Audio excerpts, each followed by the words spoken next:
నెల్లూరు వాళ్ళు జేబులో. ఎట్లా ఓవర్ స్పీడ్ వెళ్తున్నారా లేదంటే నిద్ర మొత్తం ఏమన్నా?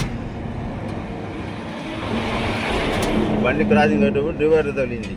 ఇంకో బండిని క్రాస్ చేసేటప్పుడు ఆయనకి అసలు రైట్ అనేటప్పటికి నేను అసలు లెఫ్ట్ కొన్నాను, డివైడర్ ఎక్కి. Okay okay. మీ ఓనర్కి ఇంటిమేషన్ చేశారా? చేసాం, వస్తున్నారు. ఏం పేరు మీ ఓనర్ పేరు? సిహెచ్ కిరణ్ కుమార్. ఏ ఊరు? చీరాల. ఓకే.